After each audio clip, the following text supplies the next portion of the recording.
The time you have spent to study Bible a year, now you have to do it couple months. It's time to pray more and talk less. Friends, Jesus Christ is coming for the church without spot or wrinkle. Watch this.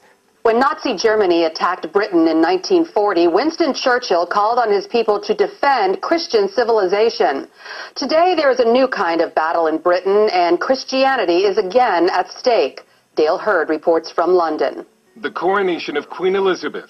Like British monarchs before her, she promised to maintain the laws of God and the true profession of the gospel. But Britain today is at war with the gospel and with itself. Christians who try to be Christians in the workplace risk being demoted or fired, and the government continues to push an aggressive gay rights agenda while threatening to criminalize Christian speech and practice. Christian politician and activist George Hargraves. Yesterday, I got a letter from the Advertising Standards Authority of a complaint saying that my billboard that says Britain is a Christian country is offensive to atheists and other religions, and it incites hatred against them. What nonsense. Britain is constituted as a Christian country. Daily prayers are said in Parliament, whether atheists like it or not.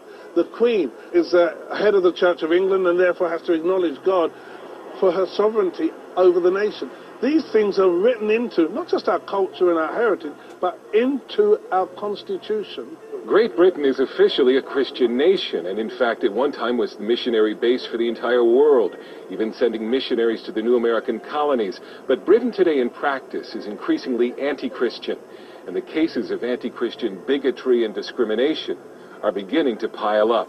In response, Christian legal centers have mobilized. Lawyer Andrea Minicello Williams of Christian Concern for Our Nation warns that if British Christians don't step up now, Britain is on a path to criminalize the practice of Christianity in public. There's been a massive move by the secularist lobby to privatise religion. You can have faith so long as it doesn't affect you in the workplace, so long as you don't bring it into the workplace. Just make it private. It can't be public. It can't affect what you do in the public square. Christian Kwabena Pete was forced to attend homosexual sensitivity training at work, administered by a lesbian. One of the things that she said was when she asked the question, what makes you all think that to be heterosexual is natural? At which point I walked out. He then wrote a letter to the sensitivity trainer explaining the Bible's position on homosexuality and that God loved her and he loved her. He was suspended. They said that by me telling them about the Word of God, it's constituted harassment and intimidation. Kwabena was just recently reinstated. Cases like Kwabena's are repeated over and over in Britain. Doctors, nurses, adoptive parents, deemed unfit because of their Christian beliefs.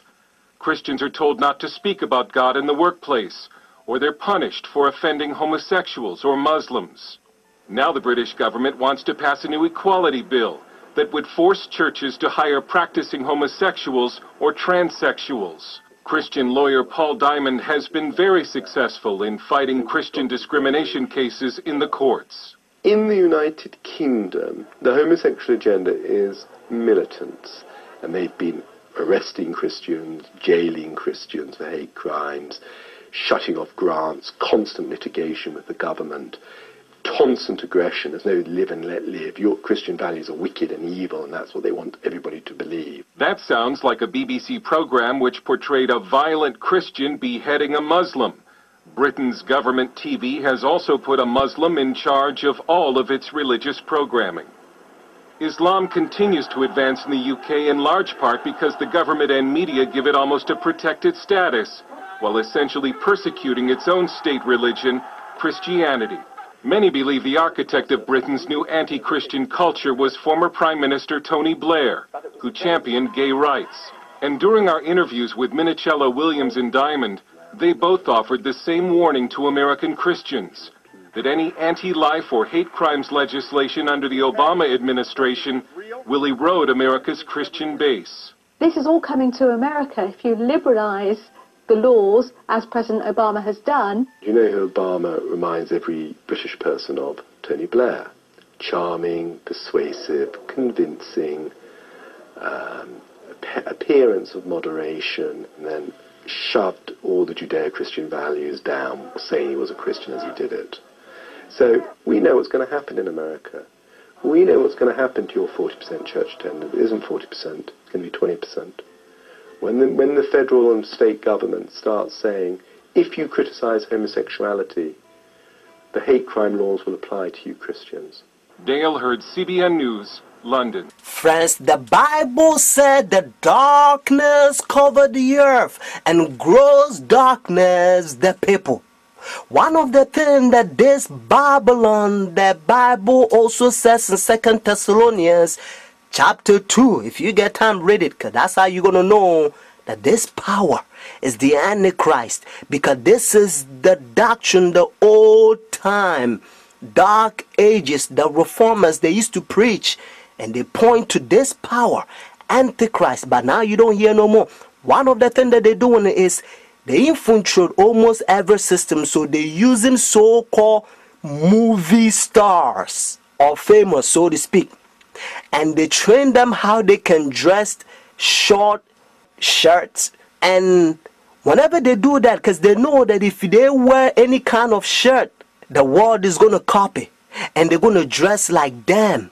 So they come up with all kinds of Babylon pagan short shirt, half naked dress. The devil's binding the world together to receive the mark of the beast. And now the senses of rational being has become so confused that they cannot be trusted to make a right decision. They don't know how they dressed. They don't know how to eat. That's why Revelation chapter 18, God help us to understand that this world, this earth has become demonic.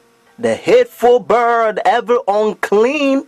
This Babylon religion, confusion, true mixed with liar. When they front of the camera, they pretend like humble people. Hypnosis, they hypnotizing the world. The Antichrist hiding in plain sight.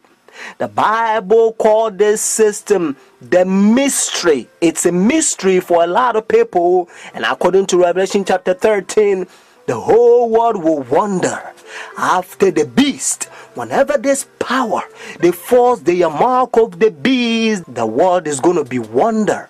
They're going to be like, we thought they are humble, smooth walking, good people.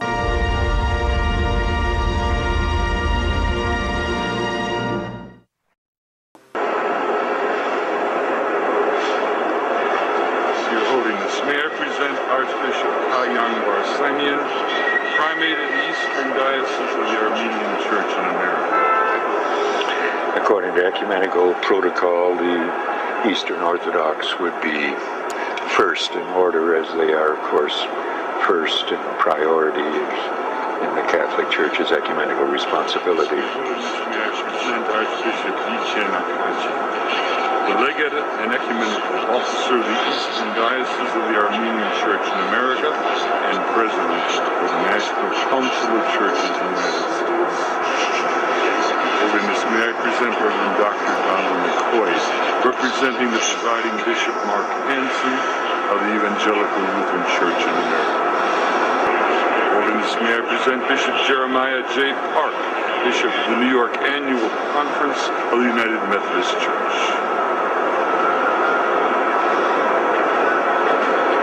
Your Holiness, may I present Reverend Wesley Granberg Michelson, the General Secretary of the Reformed Church in America. Your Holiness, may I present Reverend Dr. Clifton Kirkpatrick, the stated clerk of the General Assembly of the Presbyterian Church in the United States. Your Holiness, may I present Reverend Dr. William J. Shaw, President of the National Baptist Convention, United States. Your Holiness, may I present Bishop James Leggett, General Superintendent of the International Pentecost Holiness Church. Your Holiness, may I present Dr. Leith Anderson, President of the National Association of Evangelicals.